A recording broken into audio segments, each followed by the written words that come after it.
Hi, another short video presentation which will be going up onto YouTube to help you in your quest for the truth. And this one's all about breaking presumptions.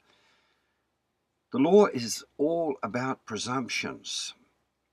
And if we know that a Roman court does not operate according to any true rule of law, but by presumptions of the law, then it's going to help us to crack the code that they are using against us.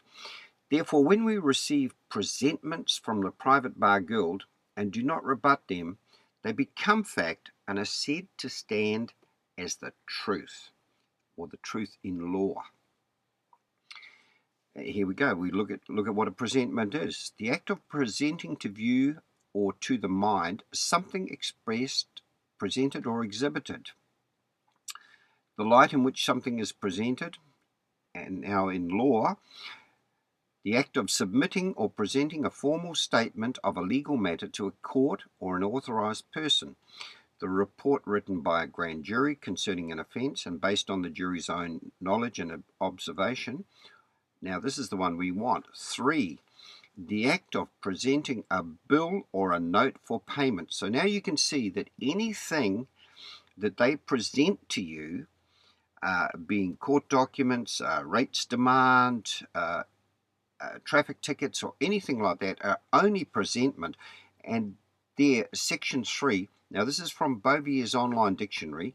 It pays, when you're learning law, to go online, click on Bovier's online or Black's online law dictionary, and this is where you'll find the true meanings to the words that we're going into. So the act of presenting a bill or a note for payment, this is telling you what those things you receive in the mail actually are. They're just a bill or a note for payment. So don't be afraid of them, because this video is going to help you to get a clearer understanding of what these presentments are.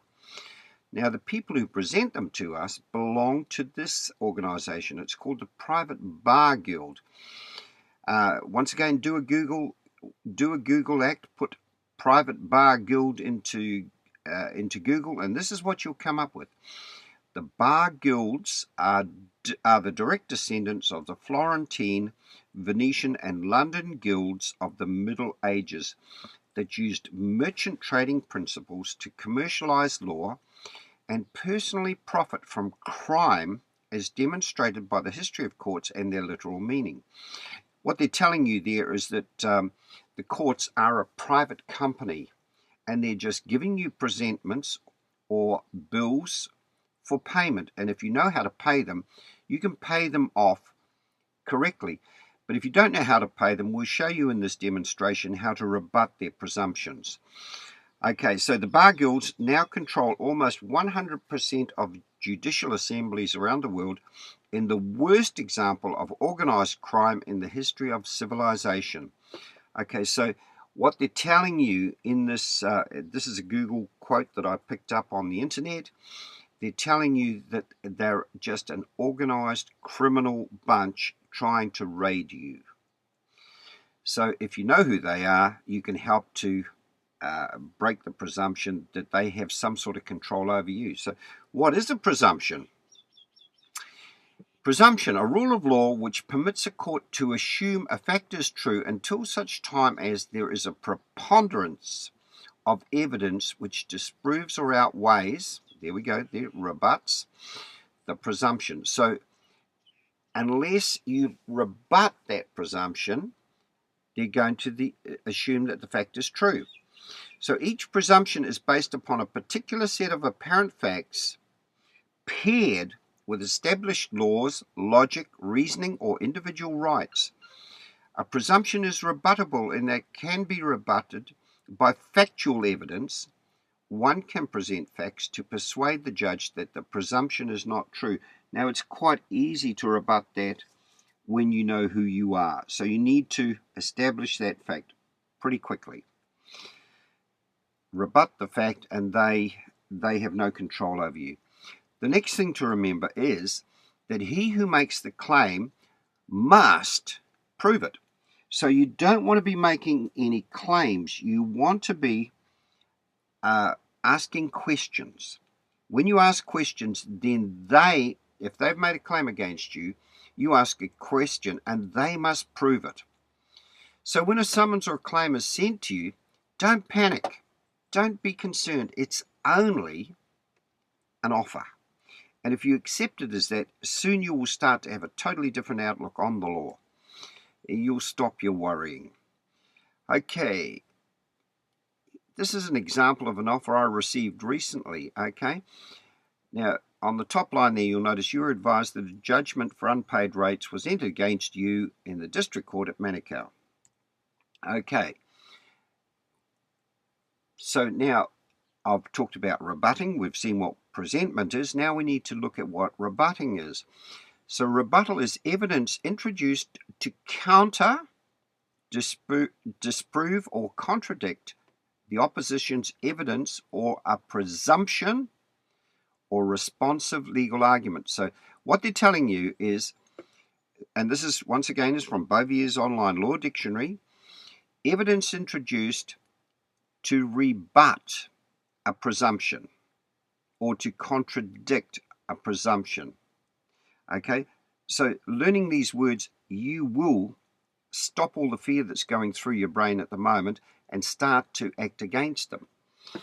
Now we need to look through the letter for any presumptions that we need to rebut. Now I did read the first part of the letter out to you, and this is what we're going to rebut. You are advised that a judgment for unpaid rates was entered against you in the district court at Manukau on 13th of December 2006. Now, if you look at that carefully, it wasn't entered against Bill, it was entered against you.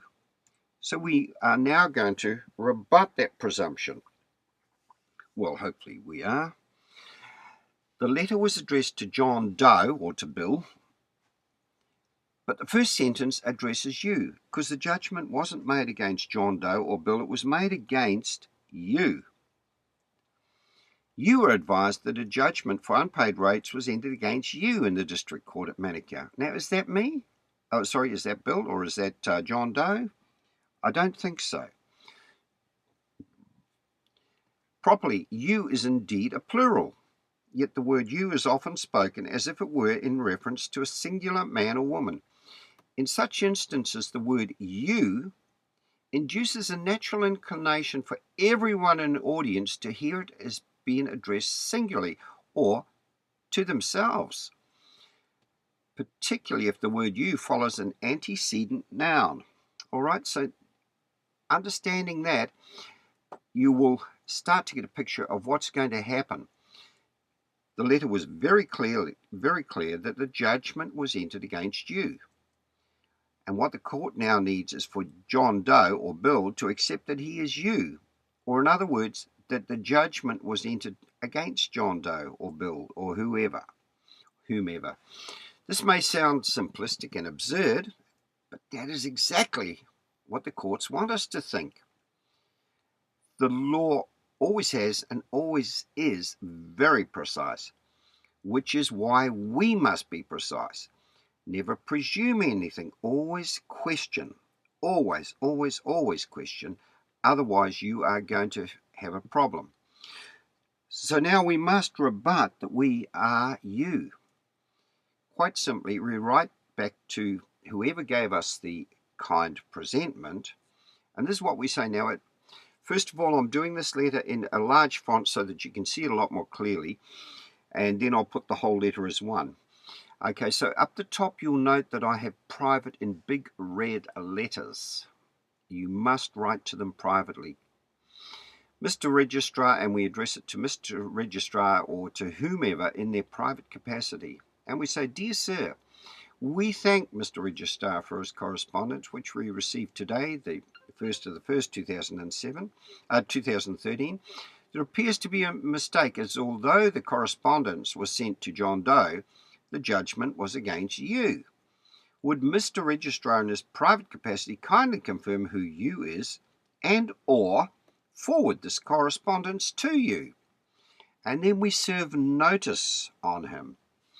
Failure by Mr. Registrar in his private capacity to respond within 10 days from receipt of this correspondence shall constitute legal accord and satisfaction of all claims. Now, you may want to Google legal accord and satisfaction because it's a very, very powerful operation of law. Now, here we've separated the parties. We've made the Crown, we've got the Sovereign, and we've got the private person's personal representative.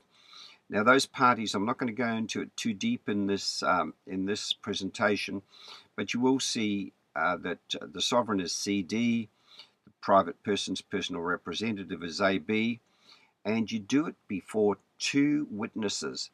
Now, that CD, AB, GH, and JK comes straight out of the Bills of Exchange Act, so you may want to have a look at that also. Now, here's the letter as one.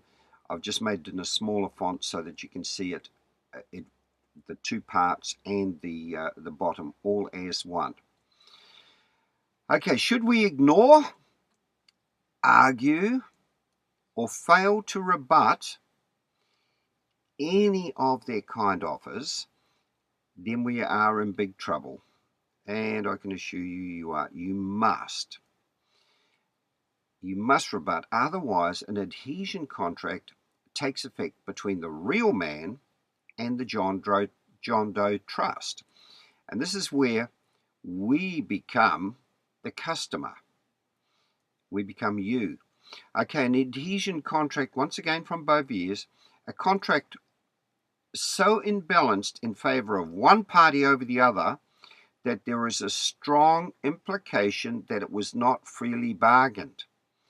Now, an adhesion contract, because we do not understand what a adhesion contract is, the moment we accept that you is us, or you is Bill, or you is John Doe, then we have an adhesion contract and we become a party to it. Now, do you think that that is freely bargained? I don't believe it is, but it goes on further. There is nothing unenforceable or even wrong about adhesion contracts. Well, I think there is. I don't think we have been given full disclosure of those contracts. So I don't believe that it is freely bargained. But then again, the courts say, well, there's nothing unenforceable or even wrong about adhesion contracts. So take your pick on that, guys. Once they have an adhesion contract, they can proceed to prosecution. Quite simply, as by our failure to rebut the claim that John Doe was you, the court now sees John Doe as you and as one and the same. Oh dear. So the first letter or presentment that they sent us, and this could be from anyone, whoever is demanding money from you is sending out these adhesion contracts to you. So the first one is the adhesion contract to bind the parties as one. Now, once we have accepted that we are you and we are the name, then we have an adhesion contract. Their second letter or presentment is to make the claim that you are causing them damage, and they will send you a letter to that effect. The third letter or presentment is the judgment. Unless you do something at this stage and rebut all their presumptions, they can now proceed to the court to enforce that judgment. All they need to show the judge is that they have observed the right process. Now, this is all it is. It's simply a process of law. Do not be afraid to use the same process against them also. You can use exactly the same process against any debt collectors or anything, anyone who sends these things to you. It is lawful and it is your right to do so. So don't be afraid. Lose your fear and start doing these things.